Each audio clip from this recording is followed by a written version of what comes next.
رزق میں برکت کا ایک بہت بڑا ذریعہ شکر ہے۔ ارشاد فرمایا لَإِن شَكَرْتُمْ لَأَزِيدَنَّكُمْ، اگر تم شکر کرو گے وہ تمہیں اور زیادہ عطا کرے گا، اور اگر تم شکر نہیں کرو گے وَلَئِن كَفَرْتُمْ، کفران نعمت کرو گے، إِنَّ عَذَابِي لَشَدِيدٌ، تو پھر میرا عذاب بڑا سخت ہے۔ رزق کے اضافے کا ایک اور بہت بڑا سبب انفاق فی سبیل اللہ ہے۔ اللہ فرماتا ہے جو تم خرچ کرتے ہو تو جو چیز تم نے نکال دی اس کی جگہ اللہ تمہیں اور عطا کر دیتا ہے۔ بعض اوقات ہمارا یہ ہوتا ہے کہ کوئی آدمی مالی بحران میں آ گیا تو وہ کرتا کیا ہے کہ جو راہ خدا میں دینے کا کھاتا تھا پہلے اسے کلوز کرتا ہے، یہ فلاں مدرسے کو دیتے ہو یہ بھی بند کر دو، یہ مسجد کو دیتے ہو یہ بھی بند کر دو، یہ فلاں غریب کو دیتے ہو یہ بھی بند کرو، حالات ٹائٹ ہو گئے ہیں۔ لیکن 5 گاڑیاں ہیں تو 2 گاڑیوں پہ گزارا کر لیا جائے، پیٹرول بچے، یہ نہیں ہو سکتا۔ گھر کے لچھن وہی ہیں لیکن بند کہاں سے کیا؟ جہاں سے رزق آنا تھا۔ ہمیں تو یہ حکم دیا ہے جب رزق تنگ ہونے لگے صدقہ دے کے رب سے کاروبار کر لو، صدقے سے تمہارے رزق میں اضافہ ہوگا۔ یہ رب کا وعدہ ہے اور اللہ کے وعدے جھوٹے نہیں ہو سکتے۔ رزق کی برکت کا ایک اور بہت بڑا ذریعہ النکاح ہے۔ فرمایا اگر تم نکاح کرو گے تم فقیر ہو وہ تمہیں غنی کر دے گا۔ لوگ کہتے ہیں بچہ پیروں پہ کھڑا ہو لے تو پھر نکاح کریں گے، اللہ کہتا ہے تم نکاح کرو ہم پیروں پہ کھڑا کر دیں گے۔ ہمارا فلسفہ اپنا ہے، اس کا حکم اپنا ہے۔ وہ کہتا ہے ابھی تو یہ اپنے لیے نہیں کماتا تو جو آئے گی اس کو کہاں سے کھلائے گا؟ میاں جس نے آنا ہے اس نے اپنا رزق لے کے آنا ہے۔ تو بچوں کی شادیاں کرو، اگر وہ جوان ہو گئے رزق نصیب ہوگا۔ اپنے اہل خانہ کو نماز کے حکم دینے سے رزق بڑھتا ہے، کیونکہ جو صبح کا وقت ہوتا ہے یہ رزق کے بٹنے کا وقت ہوتا ہے، اور جس گھر میں صبح کے وقت لوگ سوئے ہوئے ہوتے ہیں وہاں بے برکتیاں ہوتی ہیں۔ تو طلوع فجر سے لے کر کے طلوع آفتاب تک اپنی اولاد کو، بیوی کو، بچوں کو نہ سونے دیں۔ اس وقت رزق بٹنے کے لمحے ہوتے ہیں۔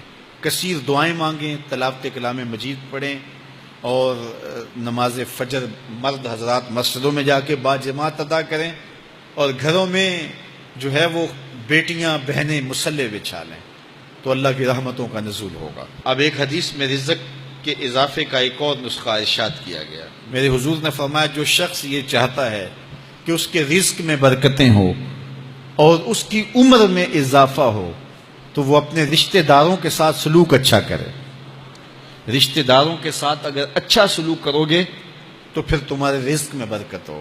غریب ہیں تو ان کی مدد کرو، ان کی بیٹیوں کی شادیاں اپنے ذمے لے لو اگر اللہ نے آپ کو وسعت دی ہے، ان کی پریشانیاں بانٹ لو، ان کا قرضہ ہے تو اتارنے کی کوشش کرو، ان کو مشکلات سے نکالنے کی کوشش کرو۔ تم ان کو مشکلات سے نکالو گے اللہ تمہیں مشکلوں سے نکالے گا۔ تمہارے رزق میں بھی برکتیں ہوگی اور تمہارے مال میں بھی برکتیں ہوں گی۔ فرمایا بہتر صدقہ وہ ہے جو ناراض غریب رشتہ دار کو دیا جائے۔ اگر وہ پھنس گیا ہے، مجبور ہے، ناراض ہے، تو اس کو اگر دیں گے تمہارا نفس اس میں شامل نہیں ہوگا، تو یہ افضل صدقہ ہے جو ہر صورت میں قبول ہی قبول ہے۔ رزق کے اضافے کا ایک اور سبب الاحسان الی الضعفاء، جو کمزور لوگ ہیں ان کے ساتھ اس نے سلوک کرنا۔ الانفاق علی طلبۃ العلم، طالب علموں پہ خرچ کرنا، یہ بھی رزق میں اضافے کا سبب اور ذریعہ ہے۔ وہ حضرت بابا فرید نے کہا نا 6واں رکن دین کا روٹی ہے۔